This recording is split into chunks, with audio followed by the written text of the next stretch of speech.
Assalamualaikum warahmatullahi wabarakatuh. Perkenalkan, nama saya Nilu Widiantari, NIM 1966020013. Baik, di sini saya akan menjelaskan soal final akuntansi keuangan. Berikut adalah penjelasan jawaban dari soal final akuntansi keuangan.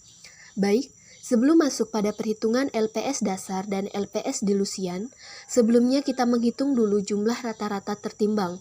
Dimulai pada kolom pertama yaitu pada tanggal 1 Januari sampai 1 Maret, pada kolom jumlah saham beredar yaitu diperoleh dari saldo awal pada tanggal 1 Januari 2020. Kemudian, penyajian kembalinya itu 2, diperoleh dari pemecahan saham 2 menjadi 1. Kemudian, dalam kolom faktor pembobot yaitu 2/12, diperoleh dari jangka waktu 1 Januari sampai 1 Maret yaitu 2 bulan dalam kurun waktu 12 bulan, sehingga jumlah yang diperoleh yaitu sebesar Rp333.333 dari hasil perkalian pada kolom pertama, kedua, dan ketiga. Kemudian, lakukan perhitungan yang sama pada kolom-kolom berikutnya. Di sini, saya mau menjelaskan mengapa pada penyajian kembalinya hanya dituliskan sebanyak 2 kali. Karena pemecahan saham hanya terjadi dari bulan Januari hingga bulan Juni.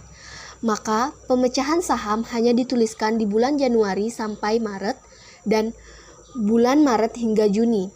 Setelah itu, diperoleh jumlah rata-rata tertimbang sebesar Rp2.033.333. Kemudian masuk pada perhitungan LPS dasar dengan rumus yaitu laba bersih residual dibagi dengan jumlah rata-rata tertimbang. Laba bersih residualnya yaitu sebesar 5 juta yang terdapat pada soal dikurangi dengan 10%. Merupakan saham preferen kumulatif yang dapat dikonversikan dan dikali dengan 1.500.000 yaitu nilai par saham preferen kumulatif. Kemudian dibagi dengan jumlah rata-rata tertimbang yang telah diperoleh yaitu sebesar Rp2.033.333, kemudian 5 juta dikurangi dengan 10% dikali dengan Rp1.500.000 mendapatkan hasil sebesar Rp4.850.000 dibagi dengan Rp2.033.333 sehingga mendapatkan hasil yaitu sebesar 2,38. Selanjutnya kita masuk pada bagian nomor 2 yaitu LPS dilusian PT Raya 2020. Di sini kita membuat tabel peningkatan laba yang dapat diatribusikan kepada pemegang saham biasa atas penghasilan efek berpotensi saham biasa. Opsi operasi peningkatan laba diperoleh dari opsi saham sebesar Rp60.000 dikali rata-rata harga pasar sebesar Rp30 dikurang nilai pelaksanaan sebesar Rp25. Kemudian dibagi kembali dengan rata-rata harga pasar. Pada kolom peningkatan, laba hasilnya nil. Kemudian pada kolom jumlah peningkatan saham biasa sebesar 10.000 lembar.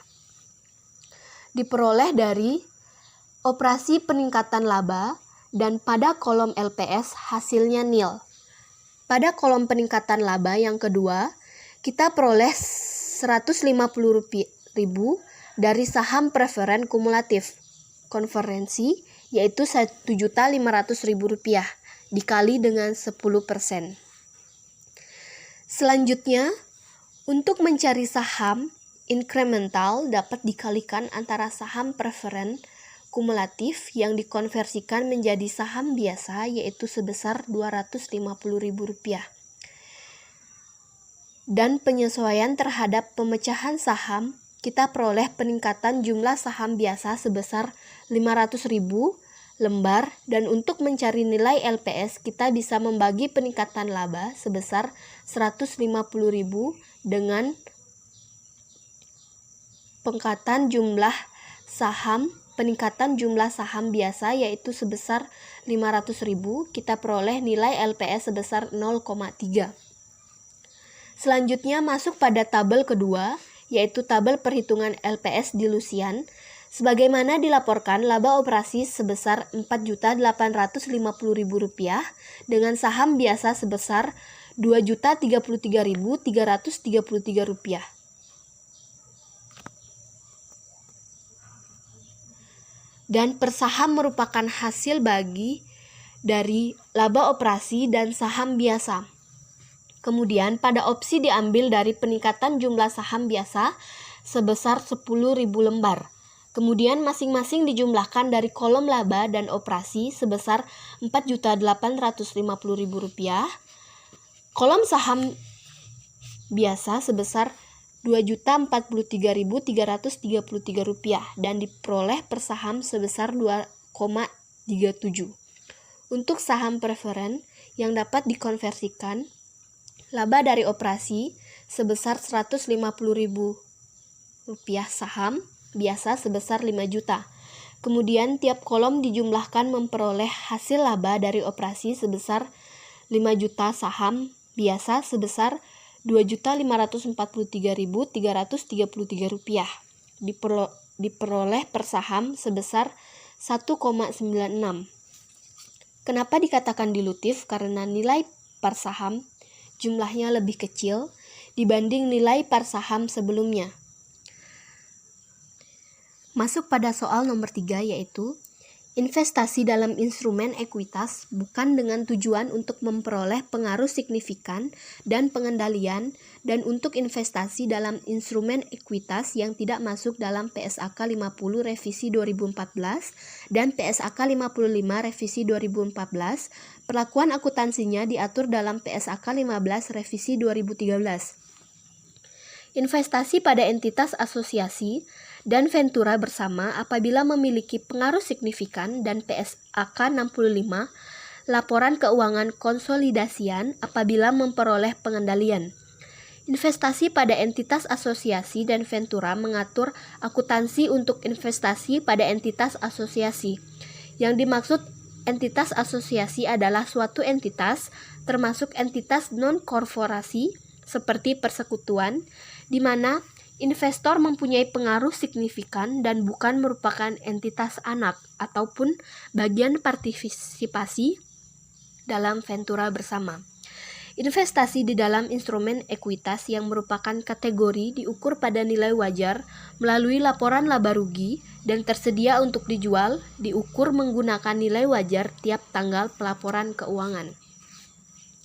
Selanjutnya, investasi instrumen utang dapat diklasifikasikan menjadi: yang pertama, aset keuangan yang diukur pada nilai wajar melalui laba rugi; yang kedua, investasi dalam kelompok dimiliki hingga jatuh tempo; yang ketiga, pinjaman yang diberikan dan piutang; yang keempat, aset keuangan yang diklasifikasikan dalam kelompok tersedia untuk dijual. Pada saat pengakuan awal investasi, entitas mengukur investasi pada nilai wajar. Apabila investasi tidak diukur pada nilai wajar melalui laporan laba rugi, maka nilai wajar tersebut ditambah dengan biaya transaksi yang dapat diatribusikan secara langsung dengan perolehan investasi tersebut. Pada setiap akhir periode pelaporan, entitas harus melakukan evaluasi untuk menentukan apakah terdapat bukti yang objektif bahwa aset keuangan mengalami penurunan nilai. Baik, itulah tadi penjelasan jawaban dari soal final akuntansi keuangan. Semoga bermanfaat bagi kita semua. Kurang dan lebihnya mohon dimaafkan. Terima kasih.